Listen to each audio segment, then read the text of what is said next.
Bonjour, dans cette vidéo, on va voir comment gérer la transparence et la taille d'une image en vue d'une utilisation dans un objet drag and drop dans le logiciel Ludiscape.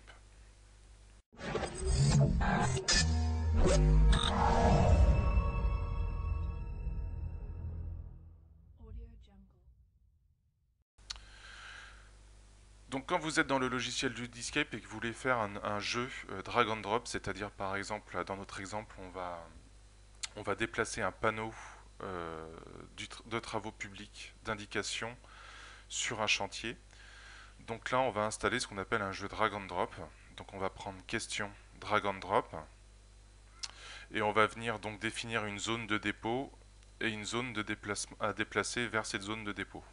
Sur le bloc à déplacer, on peut mettre une image. On peut charger une image, on va charger donc un panneau qui s'appelle chaussée rétrécie.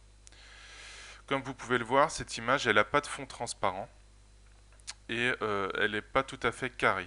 Donc ce qu'on va faire dans ce tutoriel, c'est qu'on va la rendre transparente et on va lui donner une surface carrée.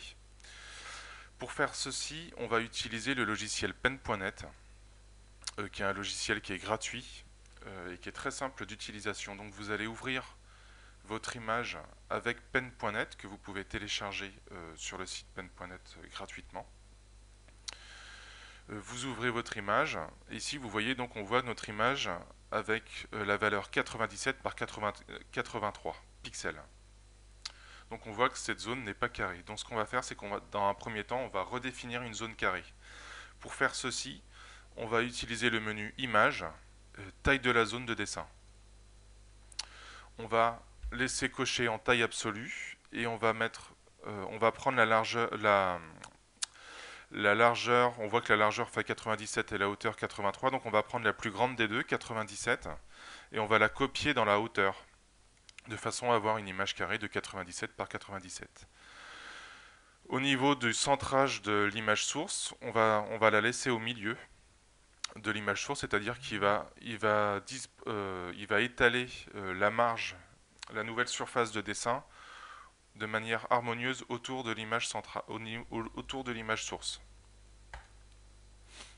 Donc là, on voit bien qu'on a une image 97 par 97, avec l'ancienne image qui est bien centrée et non déformée, et on a une image carrée. Ensuite, la deuxième étape, ça va être de créer une zone transparente. Pour créer une zone transparente, vous allez utiliser la baguette magique, qui est ici à gauche, et vous allez sélectionner le blanc qu'il y a autour du panneau. Vous voyez que tout le blanc a été sélectionné.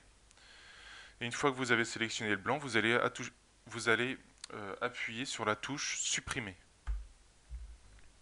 Voilà. Là, on voit que le blanc a été transformé en pixels transparents, en pixels vides, car les pixels ont été supprimés.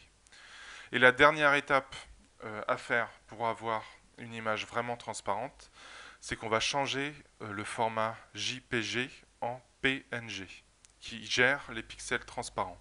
Donc vous faites enregistrer sous, et vous allez choisir le type de format PNG dans la liste déroulante. Et vous allez enregistrer votre panneau sous PNG. Une fois que vous avez fait ça, vous allez pouvoir charger dans votre jeu pédagogique la chaussée rétrécie en PNG transparente. Voilà pour la fin de cette vidéo. Je vous dis à bientôt pour une nouvelle vidéo.